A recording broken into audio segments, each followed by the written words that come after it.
Tsy koa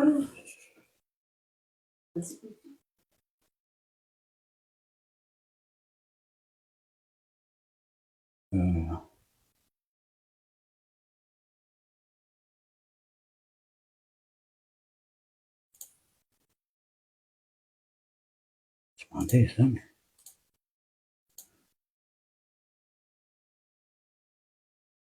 sanasoka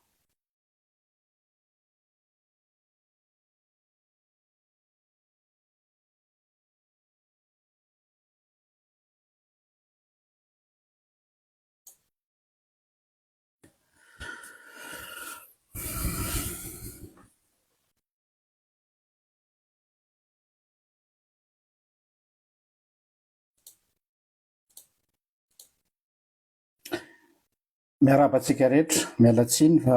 somary ratsiratsy ny connexion dia mipatinina kely zany zao vao mandeha izy a fa miarabantsika rehetra mpanaraka ny pejy eto amin'ny page RGL araka io lohahevitra lohateny moa zany fa tsy lohahevitra izay ho abordetsika io a dia hanao analyzy isika amin'ny décryptage ny interview izay natao ny filoha ny fanavaozana miaraka amin'ireo mpanao gazety mianadahy Joara Voajanahary sy ilay vehivavy tsy tadidiko moa ianarany anakotsiny fa tsy tadidiko fa Joara no tena tadidiko miaraka amin'ireo olona nasaina tao amin'ny lapam-panjakana tao iavoloha mahakasika an'izy iny inona moa ny antony anaovana an'izao zavatra zao dia fanao amin'ny tany demokratika rehetrarehetra rehefa mandray fitenenana ny filohan'ny firenena anankiray na voafidim-bahoaka na tsy voafidim-bahoaka dia tsy maintsy tokony hisy ny analyse io moa zany mbola pitaiko amin'ny Andriamatoa Gasikara Fenosoa fanavaozana tokony ho ataonao zany amin'ny resaka médiatique resaka liberté d'expression tsy ny liberté d'expression monsieur Gasikara tsy hainao tsy ampianarina ny atao hoe fahaizana fanaovana gazety tsy hoe ny olona miteny fotsiny atao Facebook fa raha sa ianareo dia après na discours na interview tony fanao ny tany rehetra dia manasa ny olona eo amin'ny plateau de télévision na ny pomba ny fitondrana na ny mpanohitra ny fitondrana ka manome ny impression zany ny tena fanao ny tany demokratika fa tsisy olo izy de voatery zay aty amin'ny plateforme anay zay no haneho ny hevitray ny aminy tsetsatsatsiaritra iny akoatr'izay koa dia rehefa manao ny live ohatrao zay dia zahay dia tsy karazan'ny olona le hoe io izy de zany ary ny teny tompo soron'Andriamanitra fa tsy maintsy mbola manadiady zahay ny amin'ny zavatra zay lazaina jerena hoe anjaranay koa manazava ny sain'ny vahoaka hoe inona ny zavatra ambadiky ny non-dit amin'ny zavatra lazain'ny mpandray fitenenana satria ny vahoaka tsy manana éducation politique dia rôle anay en tant que mpanabe politique ny mampafantatra ny atao hoe non-dit sy ny ataontsika hoe critique aloha tsindrina tsara ahitsika kely ny tenin'ny Andriamatoa Filoha hoe mpanakiana ny atao hoe critique tsy resaka fanakianana ihany fa ny critique de réflexion tahaka ny tanao zao hoe critique culinaire amin'ny fifaninanana sakafo dia le hoe ahoana ny karazana sakafo arosonao ina ny ingrédient zany critique fa ny critique nantsika masy natao hoe mpanakiana de hoe tsy mety io tsy zay fotsiny le izy fa miditra amin'ny détail zay ny hoe lafa irosontsika miezaka tsika ho méthodique rehefa manao fanehoan-kevitra eto amin'ny pejy tsy manao zavatra en vrac fotsiny fa ezahtsika manao ny méthodologie kely méthodologie tondrako an'ity resaka ty zany dia en 3 parties voalohany dia ny forme aloha ny forme ny tondrano ny PRRM sy ny mpanao gazety aniny fanehoan-kevitra ny interview iny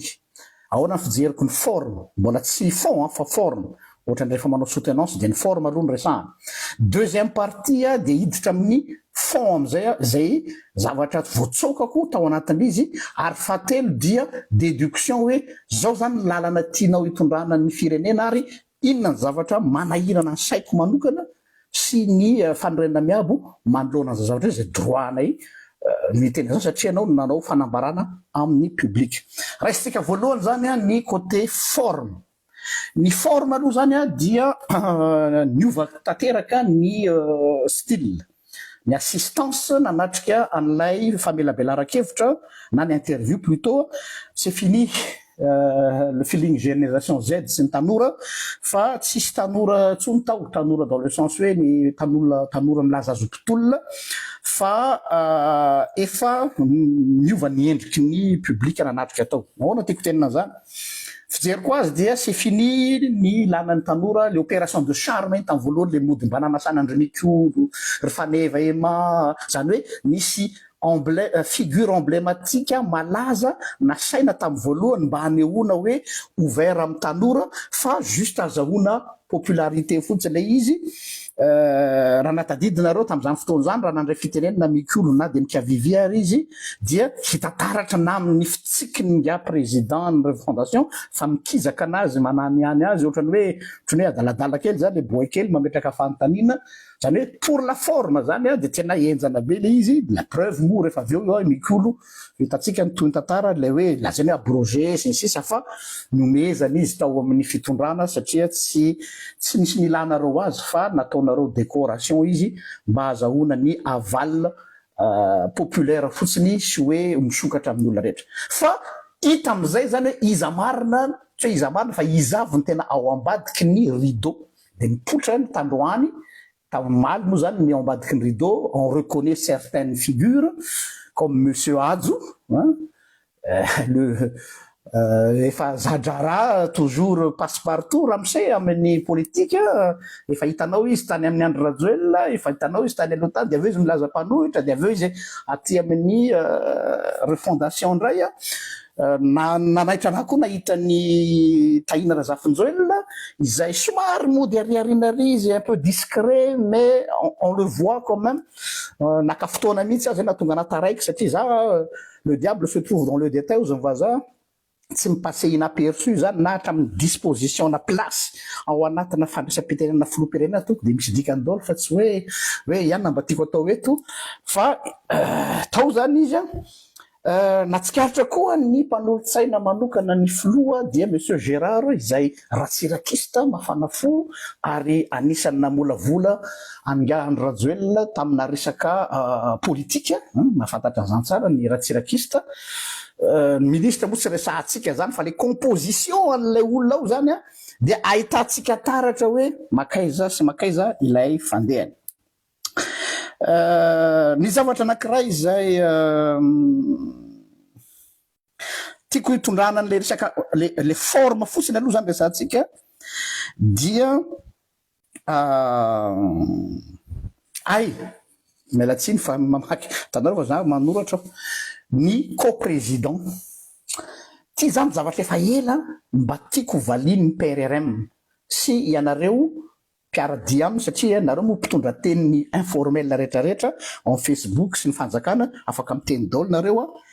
inona marina à quoi servent ces coprésidents lazainy hoe coprésident lizy efa da zany le miaraka amingarainy tao zao tazako tao rola izy tao raha tsy diso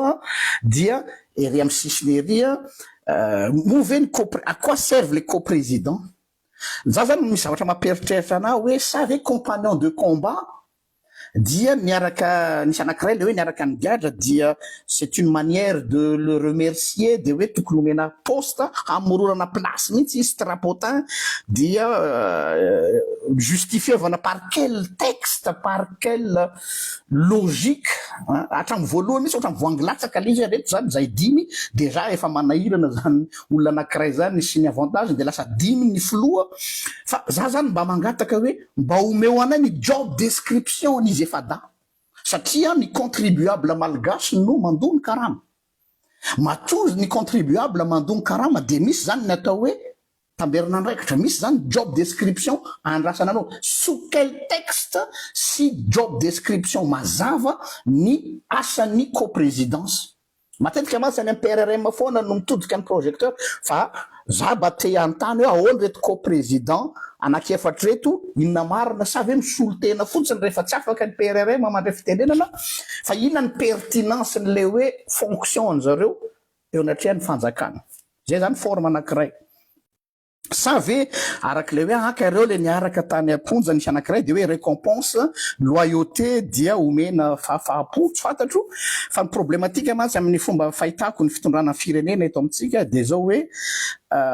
tsy maintsy omena toerana ireo niarany tolona zay ve zany ny atao hoe gouvernance hoe satria niaraka ny tolona dia tsy maintsy omena toerana sinon misy mandrangaranga fampitahorana tahaka ny fanao sasany reny hoe raha vao tsy nomena poste dia amoronana poste malaky zay ve le izy tsy fantatro zay zany mila valy teny mazava fa mialatsiny tsy resaka hoe alako bika tsy tiako tare fa manana droit ny vahoaka zay mandony karama am'zany zavatra zany zay ny amin'iny hiditra ao amin'ny style ny PRRM tsika tamin'iny resaka interview iny ny zavatra tsikaritra amin'ny akapobeny fa hidirantsika miatsipireny izy rehefa avy eo ary amin'ny fond dia matetika rehefa nametraka fanontaniana un peu dérangeante ingady Joara Voajanahary eto kosa aloha dia tena makasitraka Joara fa pour cette fois-ci tena nanao ny asanao ianao tsy mba fombako loatra ny midera olona fa taloha ianao misy fotoana ianao mametraka fanontaniana ihany fa fanontaniana somary safosafona amboamboarina fa misy fanontaniana zay hitako hoe tsara fipetraka dia sahirana ihany PRRM tamin'ilay fomba famaliana azy hanika affirmation gratuite ny betsaka hatram'izao dia za de zao ampy zany exercice de fonction na président donc tsy maintsy argumentenao affirmation gratuite tsika malala tsara dikan'izany ianao ohatra raha manao soutenance na ohatra anao eo alohana mpanao gazety ka antanina ny amin'ny raharam-pirenena dia il ne suffit pas de dire oui et non il suffit pas de dire za tsy manao an'izany za manao an'ity fa mila argumenter hoe aiza ny argument hanamarinanao fa ity ny marina zay ijoroanao be dia be ny affirmation gratuite de lasa l'exercice tao zany de ohatrany hoe croyez moi sur parole minoa ianareo za zao mialatsiny monsieur le PRRM raharam-pirenena ity za tsy afaka isigné chèque blanc satria ianao mpiandry satria ianao niaraka tamin'ny GNZ teny amin'ny 13 mai dia nous zany on vous fait confiance à 100% izay no nidivanay tamin'ny fitondrana teo aloha satria hoe hoentina am'lay hoe za bogos ozy izy ny sasany za be détente dia matokisa za tiany américaine ozy raha valimana tamin'ny fotoanandro de tonga de matokisa za ozy izy andro rajoel avanana be amin'ny stratège de ny antony tolomanay de ny hoe mila zavatra mazava zahay amin'ny fomba famaliana ny fanontaniana satria iny no anananay assurance de ny zavatra hitanay tao de ohatrany hoe il me faut croire sur parole parole contre parole mialatsiny efa léger be zany maivana be zany zany hoe en fonction ny position raisiko ve zany no ny position misy afa no handresako ny véracité ny teninao lasa subjectif am'izay fotoan'izay le izy fa tsy objectif ka tsy subjectivité no atao eo anome ohatra atsika nametraka fanontaniana Joara Voajanahary hoe voafehiny lalàna ve ianao Andriamatoa PRRM amin'ny fandraisanao fanapahan-kevitra rehetrarehetra satria ianao izy tsisy mandat populaire mazava be le question tsy misy mandat populaire ka no zany inona ny lalàna mifehy anao amin'ny décision raisinao rehetra hoe iza nanomeanao alalana hiengage ny firenena ohatra amin'ny fiaraha-miasa amina firenena anankiray ny filoham-pirenena zay voafidy dia manana zay mandat populaire ary légal hanao an'izay inona ozy izy no mametra anao eo amin'ny fandraisanao décision tsara be le fanontaniana question ohatrany tena ilaina mpanao gazety inona ny texte no mametra fa tsy hoe zany mafinaritra aly ohatr'izao non c'est pas une question de choix personnel vous êtes un chef d'État et un chef d'État est limité par les textes par la loi ary ny lalàna no mamaritra ny décision-nao rehetra fa tsy hoe ny fois mareny ohatrany tianao zao fa za ohatrany tiako be le araka amin'ny afrikanina riananina oui mety hoe tsara le eritreritra ao fa tsy maintsy misy paramètre amina lalàna ahoana zay zavatra zay dia zay zavatra zay zany napetraky Joara Voajanahary tamin'ny fanontaniana dia ny valiny anefany filobe tsisy za araky ny andrasan'ny vahoaka amiko dia zay moa ny andrasan'ny vahoaka aminao mbola hidirantsika zay rehefa avy eo misy zavatra ohatrany ahoana ny azonao kitihana ozy izy Joara Voajanahary ary ny zavatra tsy azonao kitihana mandrapatonga ny 5e république mazava be le izy satria ny amin'ny 5e république vao misy constitution sy misy lalàna mazava tsara zany hoe ny lalàna no manome anao ny prérogative amin'ny zavatra ataonao fa tsy ny hoe ny fatokisan'ny olona matoky any vahoaka dia no ny fatokisan'ny vahoaka dia andray décision non je suis désolé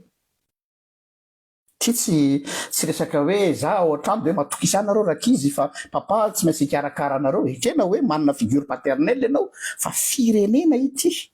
ary azadiny fa mbola vao manao sortie de crise tsika ary inona natonga an'le crise dia le abus de pouvoir nataon'ny mpitondra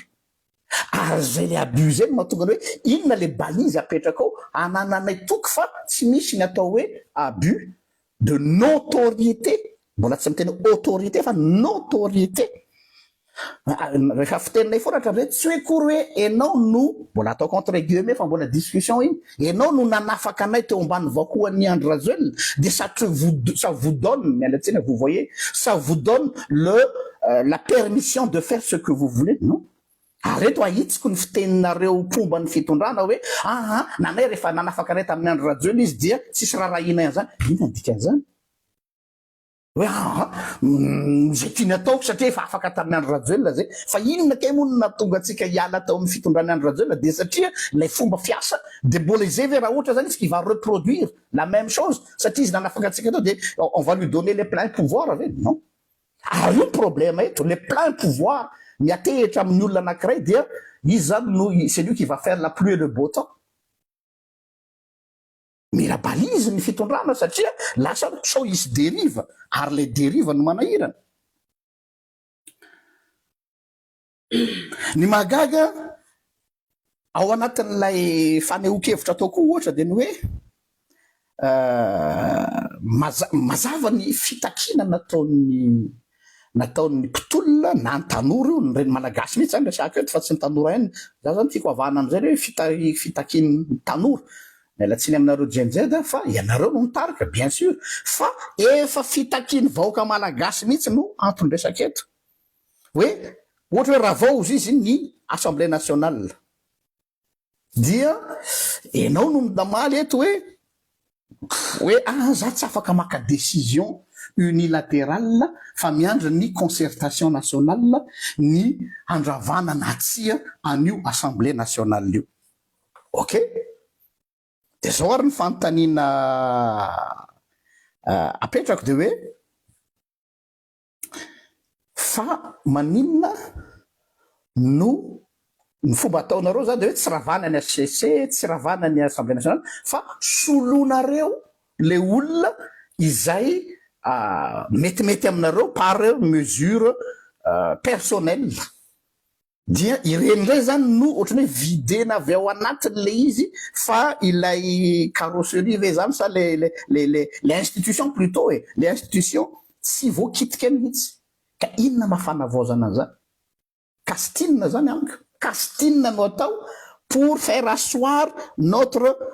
votre pouvoir de ny zavatra mahagaga anah nefany la incohérence ny discours-nao monsieur le PRRM ianao mihitsy no miteny hoe rava daholy ny institution rehetra tamin'le andro voalohany iny tadidinao angamba ny apatsahivonanao de nefany manao marche arrière ianao rehefa avy eo de miteny anao tsy afaka maka décision unilatérale inona zany iny décision ny raisinao tamin'ny voalohany iny valiny nanao erreur anao zany tsy samy teny zany nanao erreur ianao zany satria nanapa-kevitra samy irery hoe rava ny institution rehetrarehetra na HCC CENI ny haute cour de justice ary nagaga tamin'iny tsy nikitianao mihitsy ny assemblée nationale teo zany de efa nahitana hoe misy parti pris ianao pourquoi ny HCC zay d'accord koa amin'iny pourquoi ny CENI zay d'accord koa amin'iny pourquoi ny haute cour de justice zay fa pourquoi raha vao tonga ato amin'ny assemblée nationale dia tsisy resaka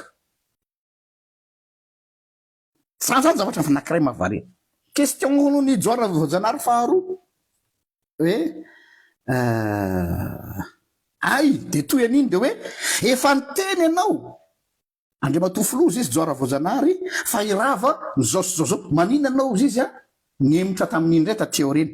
dia sahirana ianao namaly azy ary za manasanareo mbola ao le vidéo nana sourire nerveuse sourire nerveuse tanareo natao sourire nerveuse rehefa ny olona stressé dia manao an'le sourire nerveuse zany hoe raha mipasser détecteur de mensonge zany de tratra satria les pressions artérielles miakatra be amin'iny satria manelingelinanao iny fay tamin'ny voalohany iny manino anao izy niverina amin'iny de namaly ianao hoe isika miezaka foana zao tsara dixit nataoko entre guillemets mihitsy nadikako ny phrasenao isika de miezaka foana manaraka ny lalàna zay le izy dikan'izay zany raha azoko tsara ilay fanapaha-kevitra ao tamin'ny voalohany hoe foanana ny HCC foanana ny CENI ary foanana ny code de justice tsy manaraka lalàna zany na tsy aro tena zany ve anao fantaniko na tsy aro tena ve zany hoe tsika miezaka manaraka ny lalàna erreur zany fa tsy assume aveo anao mamaly valitenao ihany no averiko za tsy manao commentaire valitenao tamin'ny joara voajanahary hoe miezaka manaraka ny lalàna tsika fa ny HCC matsy ozy anao no manana pouvoir régulateur intéressant comme réponse régulateur ahoana je suis d'accord am'izay satria zay mihitsy le izy mauvais zany ny antony nanaovana le marche arrière satria ny HCC no afaka hanome ny légitimité ho anao ny ilainao ihany zany le HCC après décision hoe mila ravana satria vous avez besoin d'un régulateur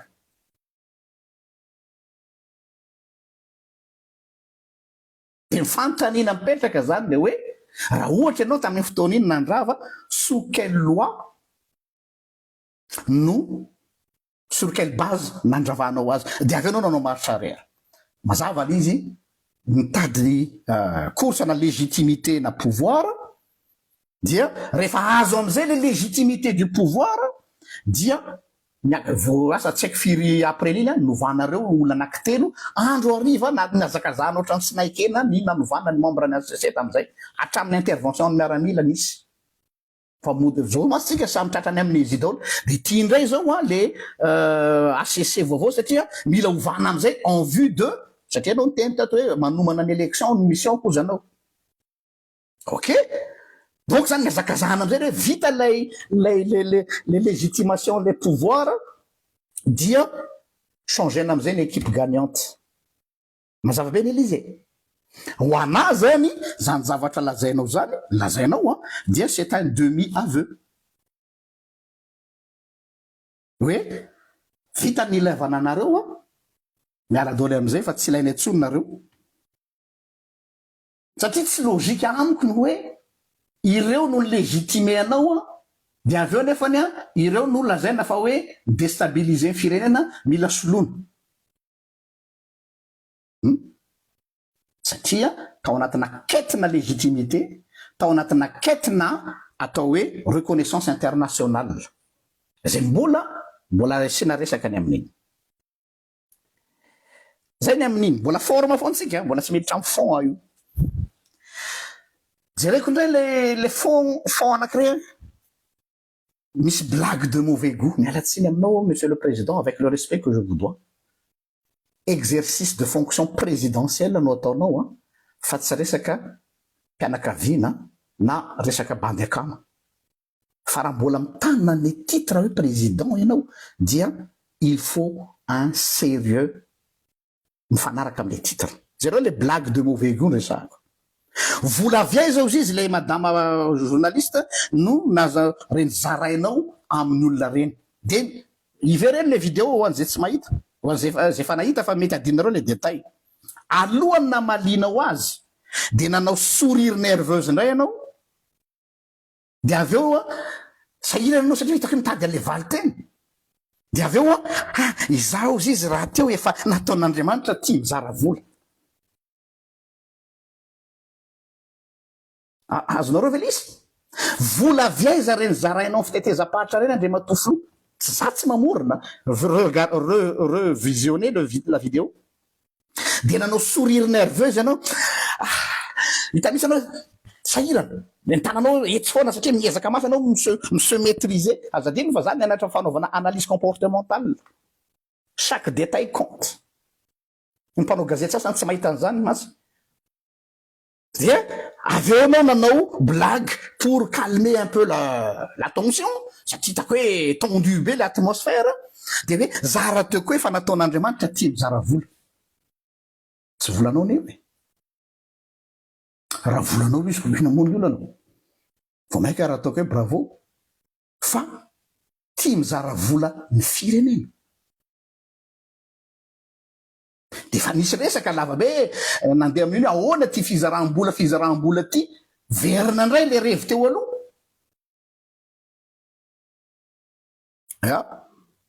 ineskivenao le fanontaniana de nivaly tenao mbola iverenako rehefa aveo fa averiko fotsiny le phrasenao hoe tsy mitovy amin'ny fijerin'ny facebookers sy ny vahoaka ozy izy ny fijerin'ny afrikanahy rehefa mandeha makany ivelany fa zareo ty be anay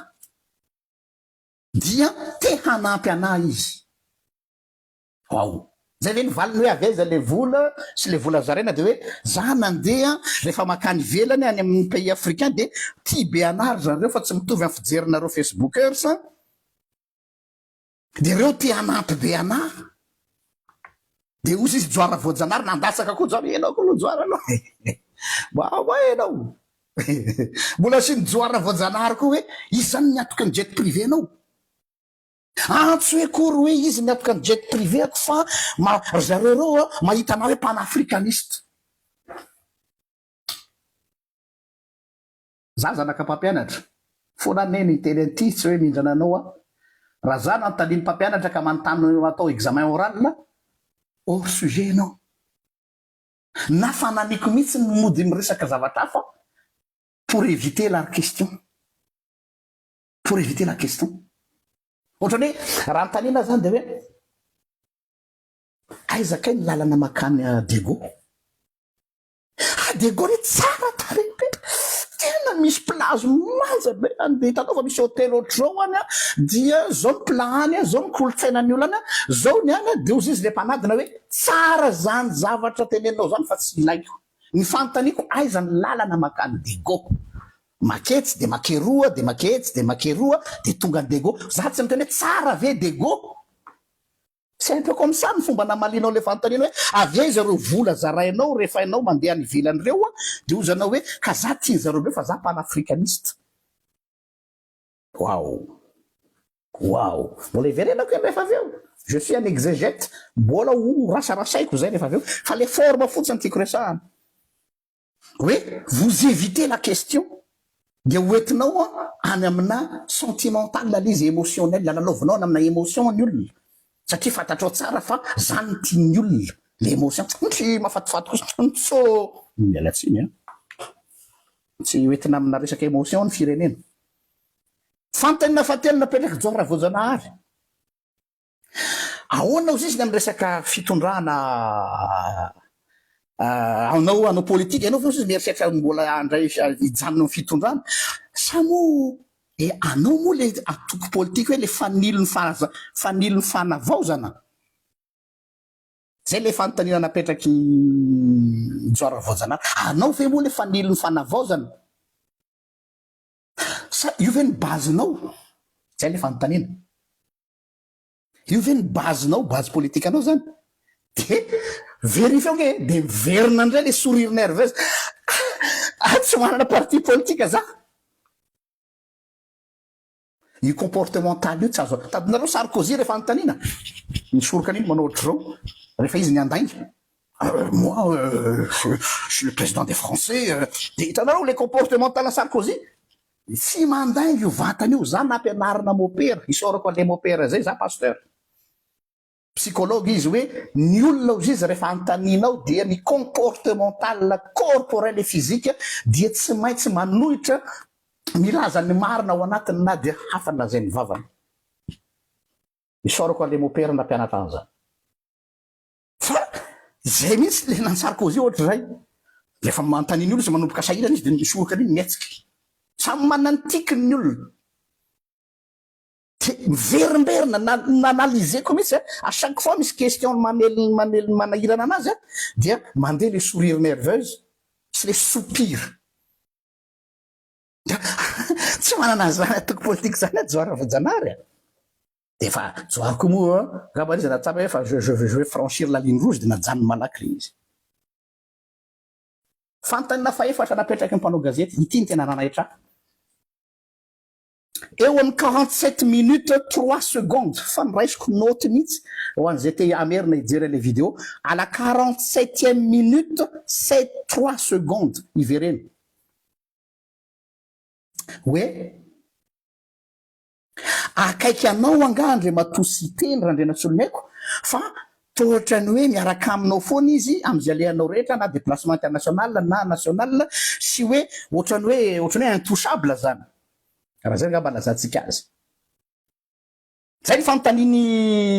sadidiko le vehivavy ngamba na le vehivavy nantany an'ivyo akaiky akaiky anao ve de namaly anao akaiky angamba ianao miteny akaiky angamba fijerinareo zay fa tsy de akaiky loatra wow jereo tsara vidéo à 47e minute 3 secondes misy hésitation zany ary rehefa ny olona mihésité de mieritreritra izy qu'est-ce que je vais dire de ça sao de brûler eo am'le rie toi iteny tsy akaiky akaiky dozindray ny olo azao l'exercice de fonction c'est pas facile d'être président oui de aveo anao ohatran'le sakatra anareo le saka mianjera zany amin'ny 7e étage ndany de mitsivadibadiky eny ambony ana de il s'est tombé sur ses pattes zany hoe hainy saka zany na azeranao avy eny amin'ny 10e étage dia hainy foana mitotona amin'ny tongony efatra io miamortir dia ary am'le farany ary anao de hoe ny sasany no tsy te hanaraka fa izy no te hanaraka wow zany atao hoe lapsus révélateur zany hoe niraisinao vous prenez le dessus tsy zany no mila azy fa izy no mila bravo PRN ça veut tout dire tsy izy no te hanaraka fa tsy zany mangataka azy hanaraka on a compris ary tiako mbola fanampiny kely tao anatin'lay fomba fanazavanao azy dia ny soupira lalina be anao taminy tena iverenao 47 minutes 3 secondes soupira lalina be de nanao an'io phrase io anao rehefa aveo donc pour moi ilay soupir m'introduire en l'essence les phrases zany hoe raha le phrase finisy an'le soupir de hafa ny sensiny fa raha ohatra ka ilay soupir lasa mialoha ça veut tout dire zany hoe iny zany clé de lecture an'lay phrase zay ny amin'iny resaka forme iny mbola betsaka ny azo lazaina fa ferako ihany manjary lasa tsy anam-potoana iresaka ny fond hita amin'ny fond am'izay tsika nametraka fanontaniana lay mpanao gazety vehivavy izy iny ka tsy disa hoe manao bilan sika ozy izy fito volana zay ozy izy nitondranao ny fanavaozana am'izao fotoana zao dia eo indrindra no mampieritreritra hoe fanavaozana zay zany le bannière no fidinareo no safidinareo hoe régime fanavaozana ok ny fanontaniako zany de hoe ty zany tsy napetraky ny mpanao gazety fa zany te hametraka an'ilay fanontaniana hoe sous quel mandat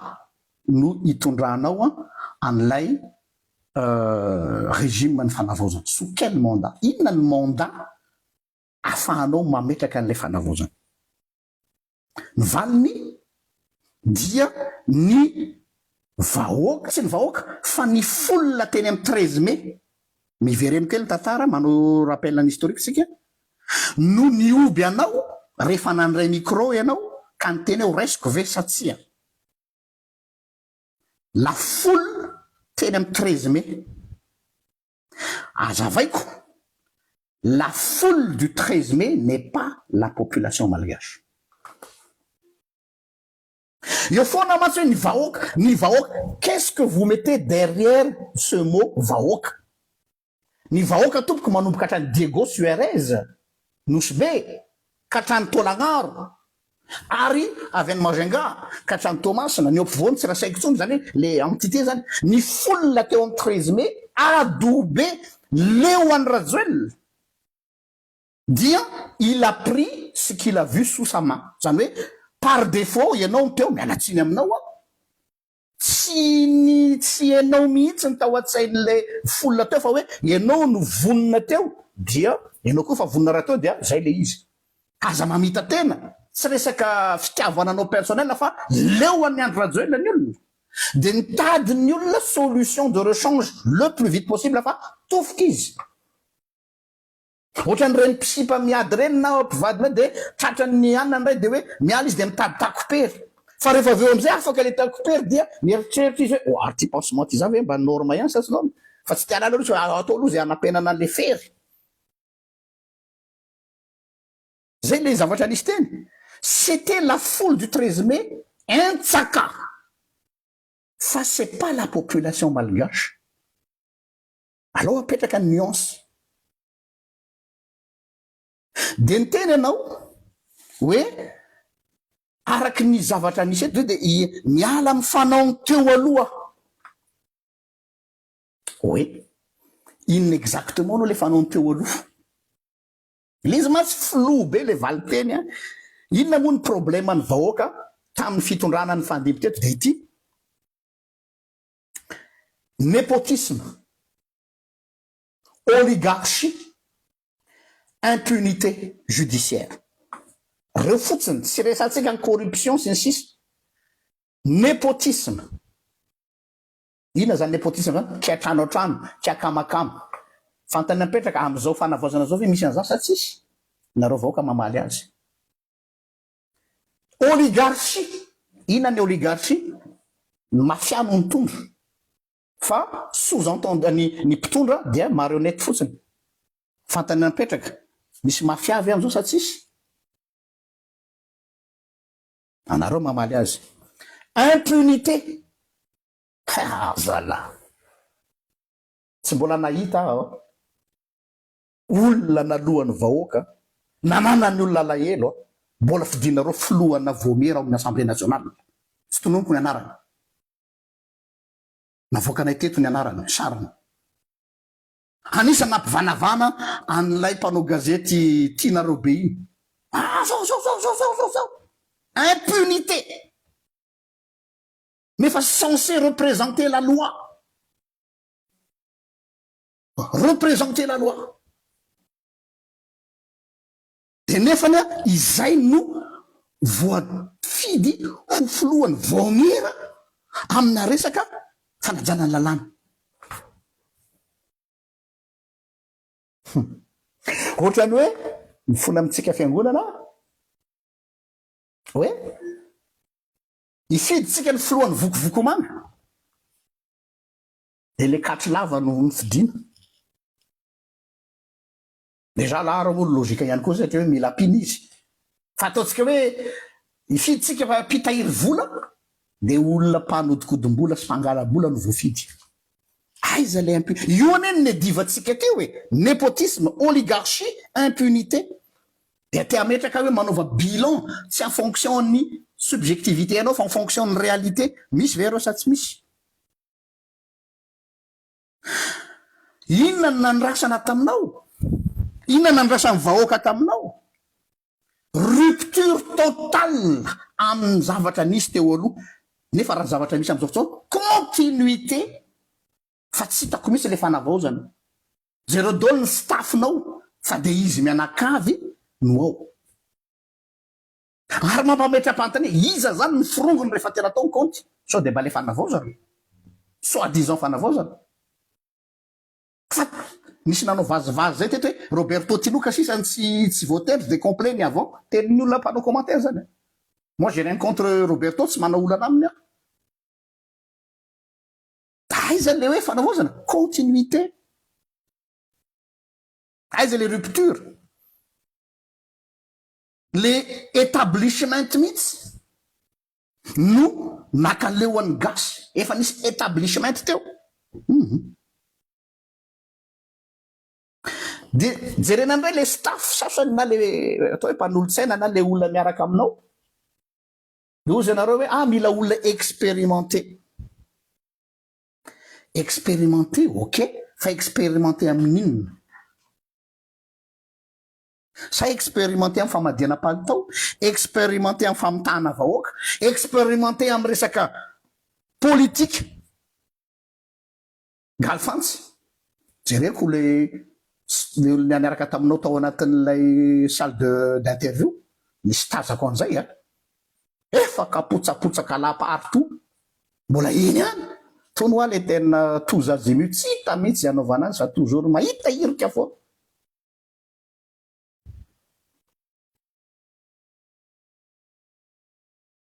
De eo zany ny fanontany mipetraka hoe sa ve mila an'ireny mba ahafahana misy stabilité politique hoe aloha reto karakaraina fa sao de hiteraka déstabilisation politique reto dinosaure reto. De anome exemple tsotra tena faran'izay tsotra fanavaozana tsika ne aza manofo hoe marina le teninao hoe atsisy tsy magie ane ty ozy izy ianao fa mandeha amin'ny miainga avy amin'ny zavatra kely marina mihitsy zany ary mampiandranao mahalala tsara le soratra masiny hoe zay matoky amin'ny kely de matoky amin'ny be. Inona ny kely indrindra zay hitako hoe tsy sarotra manova azy fifidianana filopokotany. De ozy nareo hoe mbola tsy afaka manao an'izany loha zao fa tsy maintsy tendrena tsy misy explication hoe pourquoi fa tonga de didy midina fotsiny didiko fe lehibe lalàna ny médiana supertiana mbola vo filopokotany de fa zany no ataonareo. Donc efa hita tara zany hanao ahoana ny élection filopokotany tendrena c'était le minimum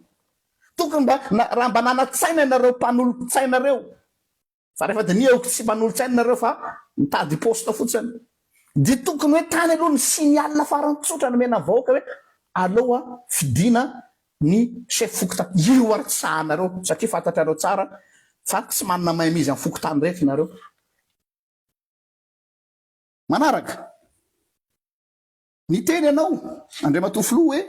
ny fanavaozana dia ny tsy zany no manapa-kevitra fa ny fikaonam-do-pirenena. Ok, io zany ny cheval de bataille anao mantsy isaky ny na ny olona mianaraka anao hoe mangina aloha fa miandro ny miandro ny inona mo filaza azy mbola miandro fikaonam-do-pirenena. Andao ary idiratsika le resaka fikaonam-do-pirenena. Rien que la préparation an'ilay fikaonam-do-pirenena biaisé tonga de fa amboamboarina daholo ame ohatsy tsika ny teny mazava teto ry Karine, docteur Karine sotranao docteur fantatry fa mbola sous contrôle judiciaire anao miala tsela manao anaranao ny teny teto daholo reo mpitarika ny GNZ reo sy ireo hafa hoe tsy nisy nekena ny résolution nay na de ny ray azy nefa ny mandat populaire nakana reo ny fitondrana dia ny tanora zay ny tolona. Est-ce que c'est pas trahir le olona nanome an'le mandat tsy populaire fa mandat de la foule teny amin'ny 13 mai ve tsy mbola miresaka populaire zay resaka tao biaisé hoa io misy mpitarika ny nafanafo anisan'ny comité de préparation ny concertation nationale nametra mpialana satria tonga de ozy izy hoe sur mesure daholo ny zavatra ao dia mody maka tanora etseroa nareo mba hivalide ny efa nisy tanora niaraka taminay tanora mambanona. Le représentativité le olo anatin'le concertation nationale misy no zéro amin'ny fomba ahoana mo no anekena hoe concertation nationale inclusive io ne tsy tonao ny vava fotsiny inclusive zay efa tendrenareo sy tefitefenareo any manangana fikambana manao fanambarana zay dia manao fanambarana fikambana tanora anany amiko tsy mila manao an'izany akory fa tonga de hoe alefaso hatrany amin'ny fokotany filopokotany ara tsahanareo fidina fa tendrena ina dikan'izany. Zany hoe ny zavatra tadiavina dia validation ny opinion publique fa tsy représentativité ny vahoaka. Donc mialatsiny fa io concertation soi-disant concertation nationale io dia sur mesure biaisé, sélectionné, paramétré d'avance le izy. Donc tsy hireflete ny opinion ny vahoaka iray manontolo zany fa olona mividi enina zahay aty amin'ny diaspora tsara ho fantatrareo malagasy any Madagasikara dia efa fantenana izay diaspora handehana fa tsisy consultation anay rehetrarehetra zany satria efa fantatry zareo hoe ho kritika reto olona reto. Misy mitony tena sa diaspora manaiky ale hoe tia tenenina fa tsy le diaspora hoe tena ilazany ao anatiny. Biaisé zany io. Donc ho ana dia opération tip-top no misy fa tsy fanavaozana zany tanareo ohatry manao lalana hoe amboaritsika ny lalana normalement ramboarina lalana tonga de razena de solona daholo rehetrarehetra fa tip-top tanareo le lavadavaka reny no tsetsemana de tsy maharitra manao opération pompier fa tsy mikasika an'ilay fond mihitsy dia manao castine dia on change les têtes de zay natao hoe fanavaozana solona fotsiny ny castine manao opération tip-top manao communication alaina ny décoration alaina daholo ny filohalohan'ny parti politique na tête mba malazalaza atao manodididina eo de hoe tanareo fa tena démocratique le firenena. Manaraka ny teny koa ianao hoe ny fikaonandoam-pirenena ohatra le teo ihany no hanapa-kevitra na handrava na tsy handrava. Wow! Fangamo tsy handrava ny antony nametrahananao eo andravan'le système. Pourquoi mbola mametra-pandeha tokony handrava viasa sy tokony handrava mazava ny etaetany io ravao io système io de mody ahodinao any amin'ny fikaonandoam-pirenena le fikaonandoam-pirenena olonareo daholo ny ao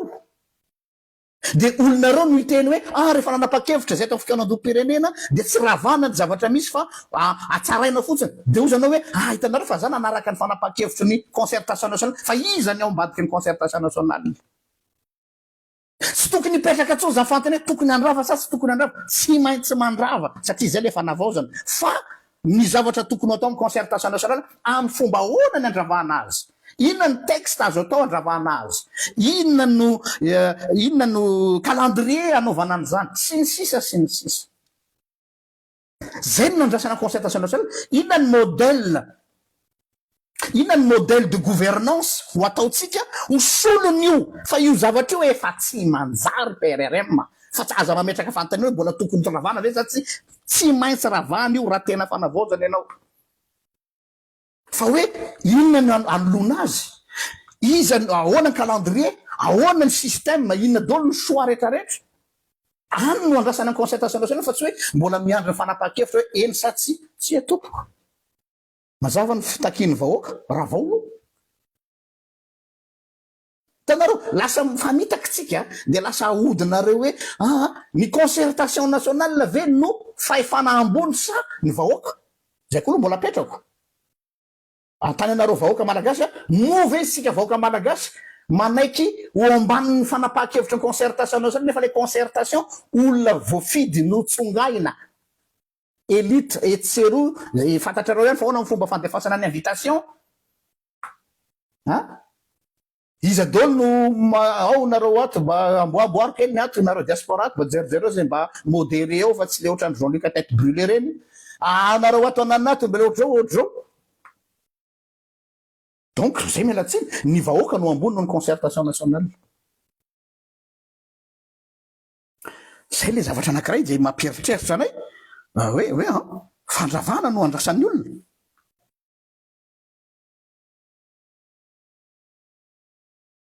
de nyteny koa ianao hoe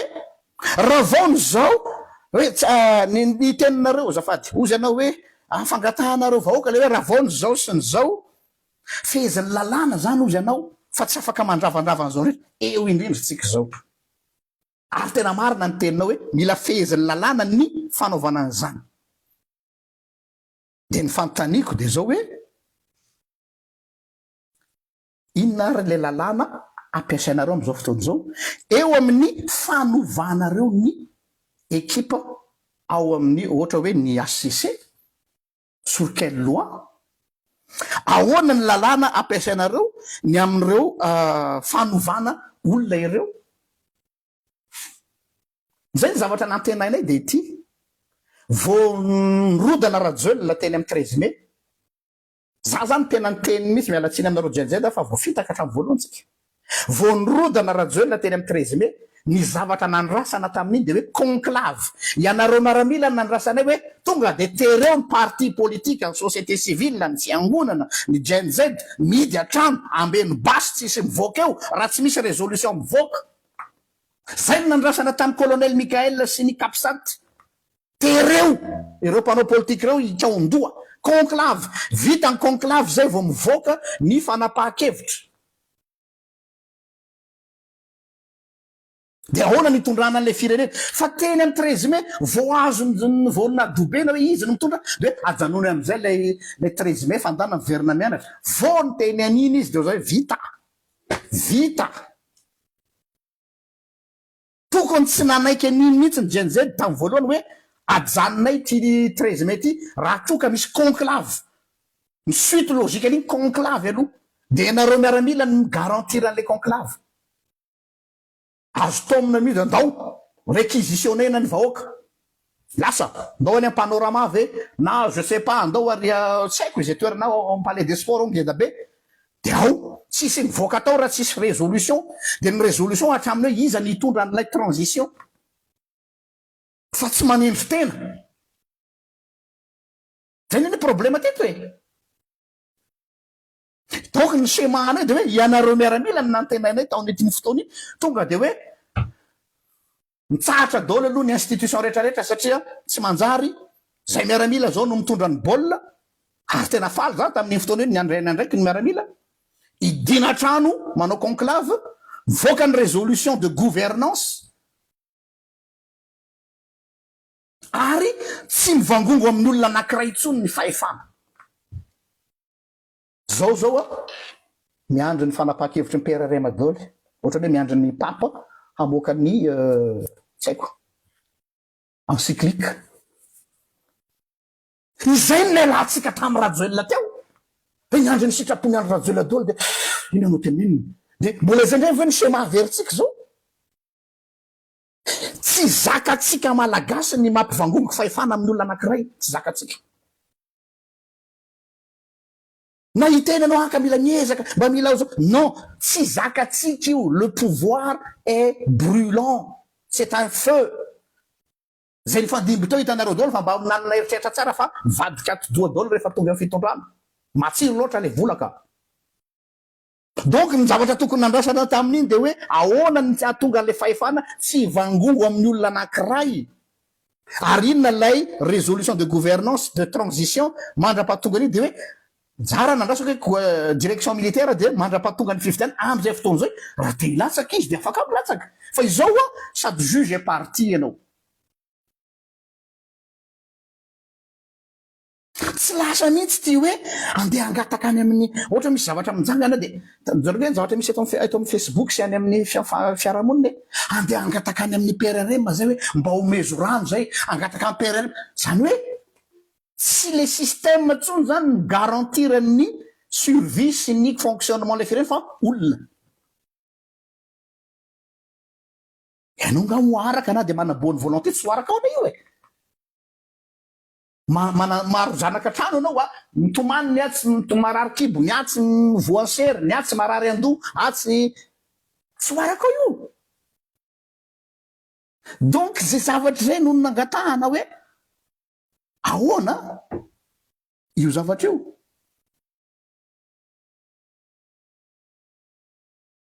apetrao ianao ny teny hoe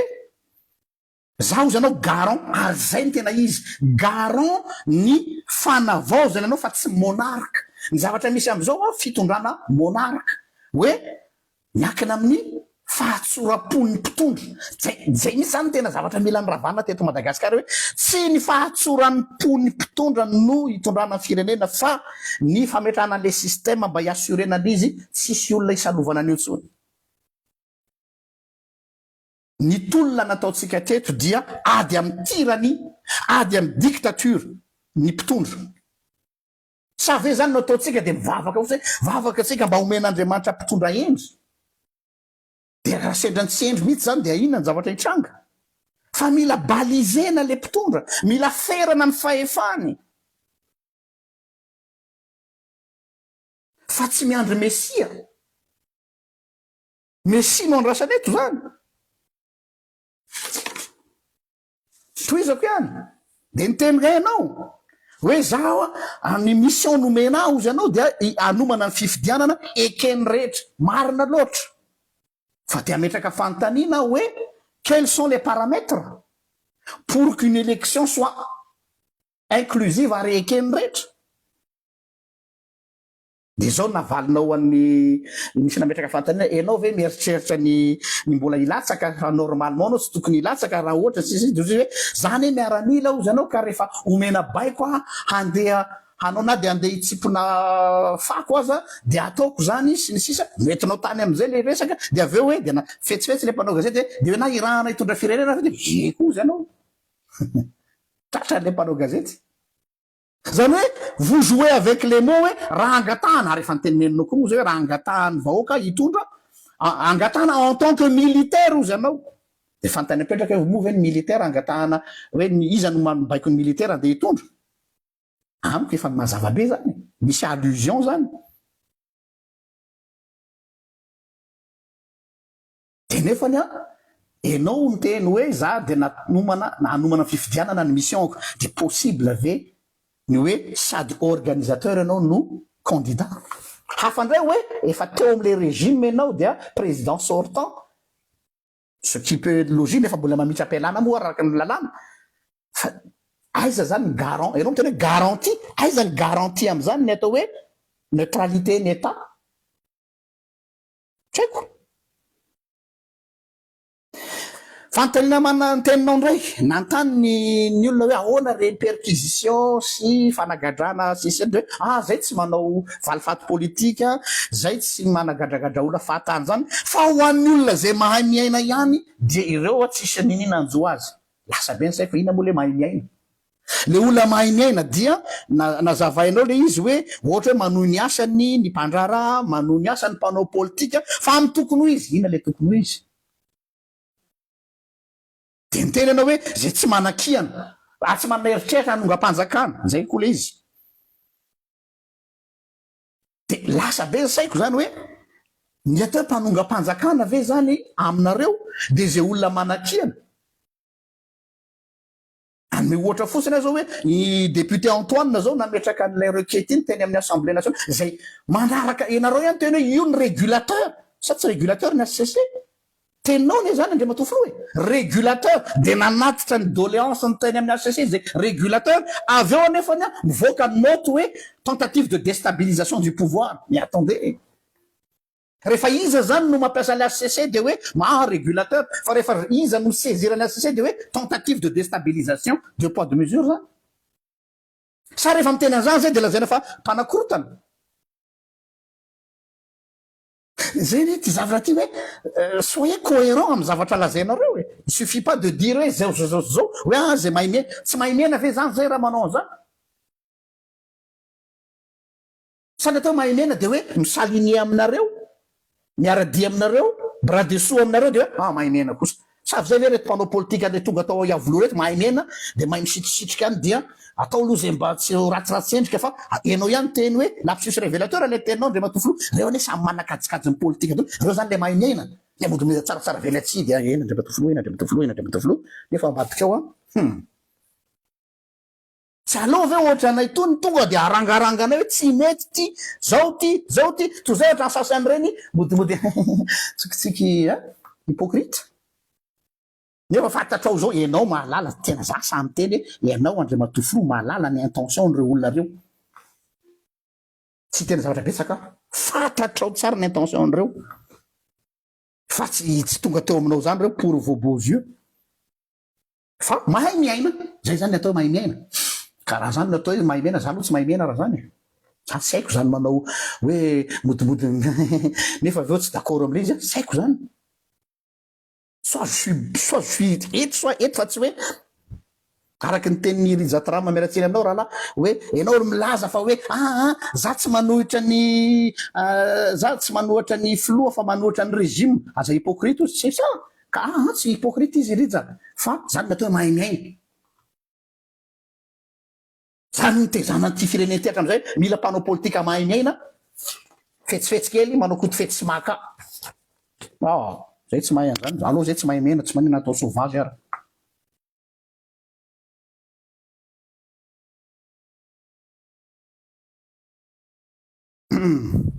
de vo nanomboka mihitsy ty fitondrana ty de fa niteny zay hoe mba mila faharitana mazava tsara hoe inona natao hoe atteinte à la sûreté de l'état fa tsy tonga de collena au front daholo hoe manao atteinte à la sûreté de l'état rehefa tsy mitovy ny note de musique atsika ianao mety clé sol na clé fa de mety mivalana lena de zany atteinte à la sûreté de l'état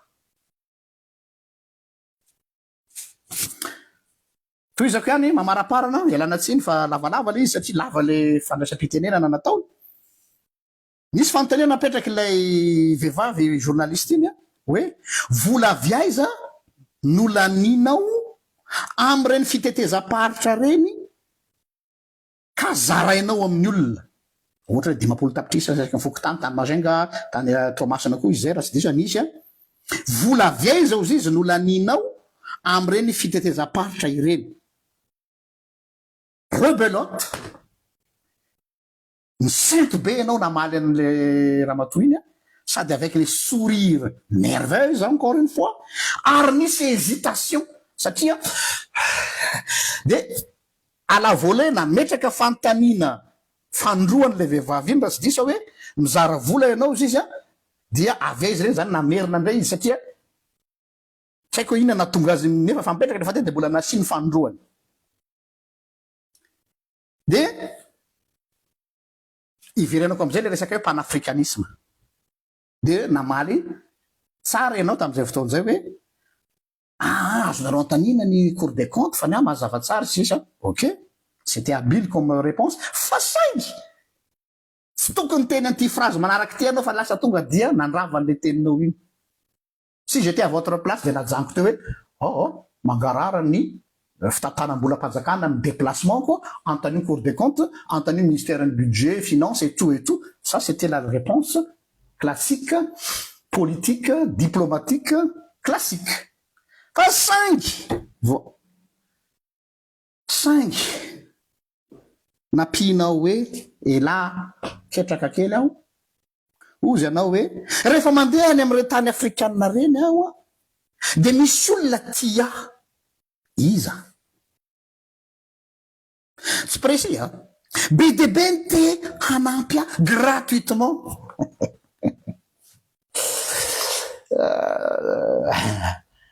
fa de tenina mafatifaty be ve tsika malagasy ny tiandreo afrikanina reo amin'ny fomba ahoana mifona tompoko lasy tompoko vavy fatatsika tsara zany politika africaine zany tompony ny fanonganam-panjakana ny afrikanina aloha tsika tsy fanitaka ny akabiazan'ireo mpitondra afrikanina reo de tamin'ny alalan'ny coup d'état daholo ny akabiazany de ireo hoe mieritreritra fa ho tianao malagasy satria samy afrikanina tsika de ils vont te donner un cadeau parce que vous êtes trop beau parce que vous êtes panafricain mbola idirako zay rehefa avy eo arrêtez de nous prendre pour des abrutis tsisy olona ho tianao zany eo surtout fifandraisana international ny resaka géopolitique ny resaka relation diplomatique tsy misy tianao zany eo fa ny tena mampatahotra ao anatin'le valy teny dia tsy mazava hoe avaiza le vola eo ny tena problème le traçabilité ny vola ampiasaina d'où vient tout cet argent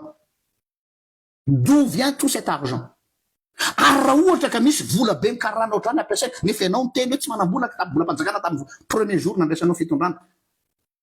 normalement raha ohatra ka hoe accord d'état en état de misy traçabilité mazava tsara hoe accord arakin'izao dia ity ny financement ho anaovana an'izao fa eto de hoe tiany zareo be za fa za panafricain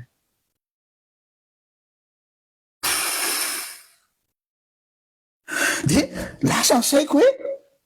zay ve zany mila mitelona hena tsy fantatra ampivina hoe mifalianao erzela rehefa mahazo vola anao dia ampy anao zay fa aza manontany avaizy vola io non zay ny divanay tamin'ny fitondrana teo aloha tsy fantatra tsony hoe ty volan'iza ty iny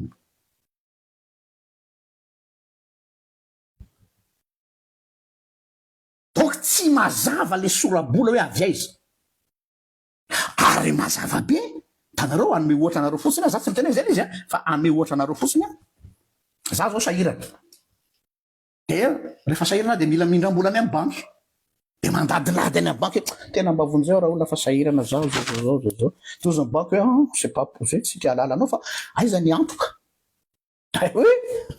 amin'io ny tanibarinao pastera aiza ny tranonao manana tôbila ve anao manana trano ve anao ataovy ny dossier dia mbola tsy fantatra ny azo nahazo nazy fa iny zany institution officielle dia rehefa hitako zany hoe ohatra ny sarotra azaona vola le banky any amintsika any masy ny banky sarotra be fa manahirakirana ohatra ny tsy azo vola ata ohatra no enjakenjana vao ekenjana ny dossier-ko aiza misy vola mora azo hainareo dia izy atsika malagasy mindram-bola rehefa tsy tafavoaka any amin'le financement officiel any amin'ny pampanjana-bola hainareo tsara mpampanjana-bola fa tsisy lalàna any fa désirévony zala ay mila 50 milliards ianao tsy problème mihitsy ty ataovy zay mahasony akizy fa rehefa aveo hainareo fomba mpampanjana-bola tonga ny andro zay tokony amerenanao an'le vola izy mody mipitsika izy dia enao tavela dia ka tsy nalohanao tamin'le fotoana tokony andovanao lizy lasa ny tranonao lasa ny taninao nefa ianao tonga nanatitra an'le vola dia izy tsy te halala tsy nateriny le volako tamin'ny fotoana ny lako azy tsika tsy misy lalàna mifehy ny mpampanjana-bola fa zay tiany io fa raha ohatra anao tany amin'ny institution officielle no makany dia mba misy lalàna tout au moins mamey azy hoe non mila tsonjovona kosa ny zao satria misy lalàna mifehy an'ilay fampindranam-bola fa ity tsisy lalàna fa mampalaelo anao fa ty iza nanome anao vola am'izao fotsiny zany havanao ara mbola hainareo tsara tsika malagasy am'izao fotoana zao andro sarotra mbola resaka donc zany mampatahotra iny valiteninao iny piararena hoe za panafricanisme dia eo am'izay le conclusion finale le bouquet final zay tiako isaraina ansaitsika ozanao hoe satria za panafricaniste dia tian'ireo afrikanareo eno tsara am'izay ary ny zavatra tiako analiziko iza moa no mivoy an'io idée panafricanisme io am'izao iza satria anao nanome indisy aminay ny équipe panafricaniste no mikaraka ny manampy zay zany ny résumé an'le izy hoe ne cherchez pas loin za panafricaniste dia rehefa midéplacer dia tian'ireo zay olona reo te hanampy adaolo zareo ok fa iza moa ny ao ambadiky ny idéologie ny panafricanisme iza dia ny panafricanisme dia mazava tsara dia hoe anti-impérialisme occidental zay panafricanisme anti-impérialisme occidental iza ny olona anti-occidental nareo mamaly vous êtes tous des intelligents tadidinareo moa le ndray andro anao le nitsaitsaika tamin'ny efatra maraina nandeha jet privé niona tamin'ilay mpandraharaha amerikana moa izy iny ilay napisy resabe iny tadidinareo tsy resaka fitondrana officiel iny fa olona homme d'affaires zay qui n'est pas trop catholique tadidinareo iny tsika sao de matsynareo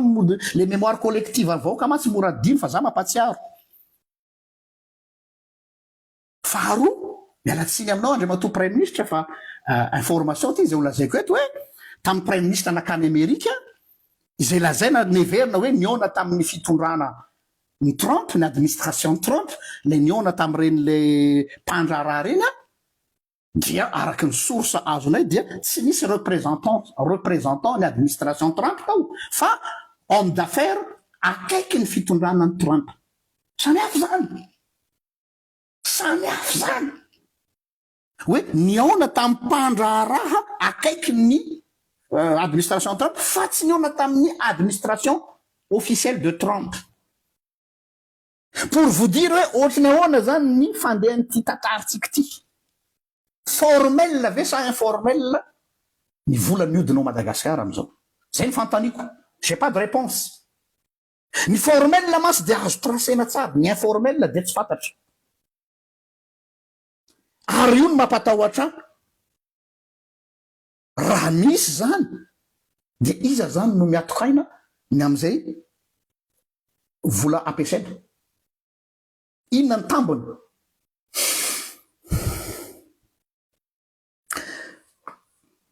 de hoe iverenako le hoe panafricaniste ianao ozanao de zay ny antony azahoako fanampiana amin'ny namana zay zany soi disant zao samy mahafantatra ny atao hoe panafricanisme tsika fa tsy atao sesefana azadiny fa am'izao andro zao be debe ny charlatan pseudo panafricain fa natao zoy fieren'ny sasany fotsiny lay panafricanisme fa tsy ao anatiny mihitsy le vrai panafricanisme. Inona moa ny fondement de base ny panafricanisme raha ny tena marina? Ny fondement de base ny panafricanisme de voalohany indrindra maîtriser nos propres ressources et notre développement. Voalohany mila maîtriser tsika ny ressources atsika. Maîtriser tsika ve izy am'izao? Ianao any samy tena hoe panafricaniste. Samy mandinika maîtriser nos ressources et notre développement. Faharoa, redistribution de la richesse à la population. Redistribution. Fahatelo, bénéfice ny richesse tsika rehetrarehetra dia miverina any amin'ny vahoaka. Fahaefatra, ity ny tena ngeza be, souveraineté politique ary tsy misy ingérence étrangère. Ireo ny base ny panafricanisme. Alohan'ny itenenanao hoe panafricain ianao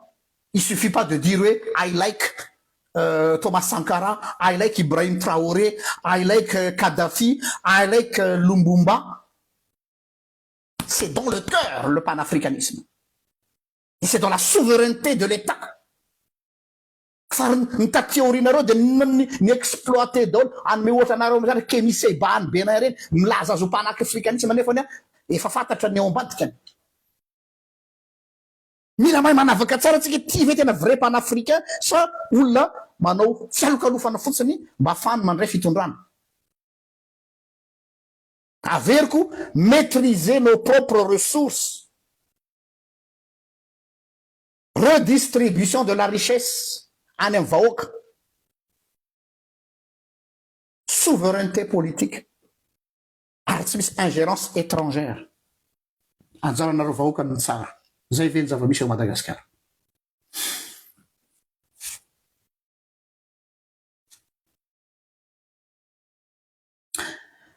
Tandre moary zany.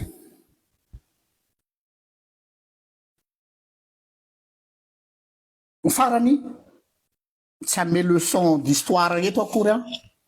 fa tsara ihany mazava ny zavatra. Ny panafricanisme tompoko dia tsindrina tsara émancipation culturelle ny diaspora africaine tamina période anankiray. Émancipation culturelle ny diaspora fa tateorina le izy no politisevana mba afahana mijustifier an'le atao hoe émancipation culturelle. Zany hoe ny panafricanisme dia recherche identitaire en tant qu'Africain de miainga avy am'izay no manangana modèle économique na modèle politique mifanaraka am'izay identité anao zay. Fa tsy misy zany politique panafricaine zany, ça n'existe pas ary sandoka zay milaza hoe ity ny modèle politique économique panafricanisme. Non. Ny démarrage ny démarrage ny panafricanisme dia recherche identitaire miainga avy amin'ny diaspora. Ary eo indrindra ny mampieritreritra miainga avy amin'ny diaspora. Donc matetika zany ny problème atsika ao Madagasikara na ty Afrique dia entre ny diaspora sy ny any an-tanàna. Dia ahoana ny afahana miréconcilier an'ireo raha tena panafricain isika. Ny problème Madagasikara ty zao ny réconciliation ty zany tena conclusion finale ko hoe ny zavatra voalohany zay tokony ho ataony Madagasikara aloha mila piavanina ny malagasy diaspora sy ny malagasy any an-tany razana. satria raha vao misarakytsika dia io no breshe ho ampiasain'ny tandrefana sy ny tatsinanina hametrahana ny atao hoe sisme eo amin'ny samytsika malagasy. Iny mialatsiny aminao Andriamatoa Baba nitenen'ny koto iny ary miombon-kevitra amin'ny koto a le hoe ny manana double nationalité peu importe na filiation na sisa de tsy mahazo zay mihitsy le tanjon'ny Occident sy ny tatsinanina tsisy ny unité nationale de io no breshe ampidirina zareo de ampidirina re ohatra ny resaka fédéralisme manaja ny foto-kevitra ny fédéraliste fa ny problème de zao renareo zay mitomany tena ho panafricaniste io i Kadhafi de mila nametraka fanjakana autoritaire mafy sinon nidiran'ny korotana tany Libye dia nampiasainy zareo ny faritra de lasa niteraka ady de jereo Libye io am'izao fotoana zao tsy contre an'le fédéralisme anareo fa ny problème dia nireo olona reo na tandrefana io na tatsinanina io de hoe aiza ny point faible an'ity fireneny ity tsisy unité nationale de raha manana esprit na revanchard ianao ary zay ny zavatra mampalahelo a Madagasikara misy esprit na revanche entre malgache hoe ilay tsy afaka de lasa mamely amin'ny afaka ilay ataotsika hoe teo tanàna misy karazana jalousie an'le diaspora sasany efa tsy fantany akory fahorian'le diaspora dia andreny hoe resaka hoe alahelo hoe merina sy tanareo any lalana itondrany reo tandrefana sy tatsinanareo atsika ahafahana midivize atsika ny panafricanisme nefa de mametraka tsara an'izay unité nationale zay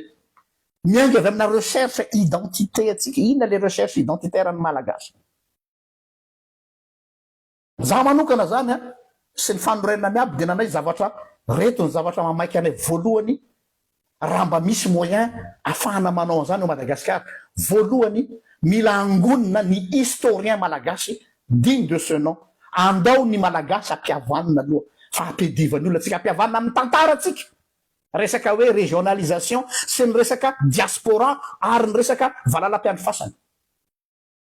faharoa mila sociologue armée de sociologue mahalala ny réalité sur terrain de à partir an'iny no miconstruire atsika ny besoin tsika réel fa tsy manao copie-coller amin'ny Ibrahim Traoré anao copie-coller amin'ny Nigeria anao copie-coller amin'ny Afrique du Sud Madagascar c'est Madagascar Burkina Faso c'est Burkina Faso fa ina matafavoaka ny Ibrahim Traoré satria fantany le identité an'ilay fireneny ary fantany le besoin réel fa io tsy modèle politique anoarana fa resaka recherche identitaire zay nanay tao fandrona miabolo voalohany indrindra zavatra maiky anay de hoe tsy maintsy asina ny atao hoe se réconcilier avec son histoire maratra loatra le firenetsika teo amin'ny tantarany ary io ratra ny firenetsika io ny lalaoviny mpanao politika de io no mahatonga atsika tsy mifandeva maty mianakavy eto misy tia malay mahay milalao an'io de mampiasa langage populaire izy mba azahoana ny fonao de iny koa fa aroboka koa ny olona armée faharoa ny sociologue inona ny réalité misy eo amin'ny fireneko eo amin'ny fiarahamoninako déconnecté amin'ny réalité ny manampaizana malagasy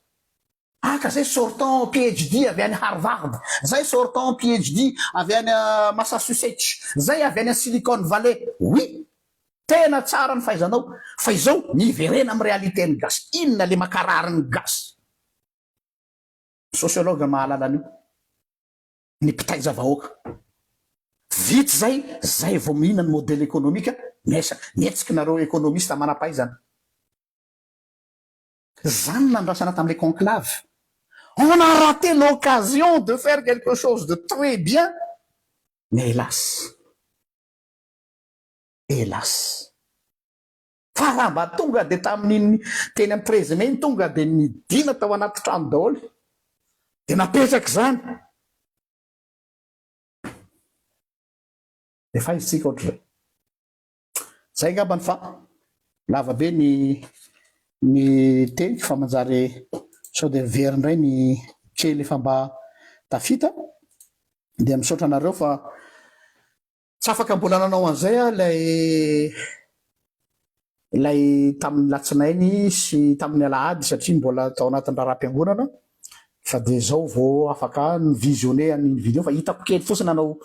karazana visionnage un peu diagonale fa zao vao tena nijery amin'ny atsipiriany iny zavatra zay lazainy iny zay ary fa de mirary soatsika rehetra tompoko makasitraka indrindra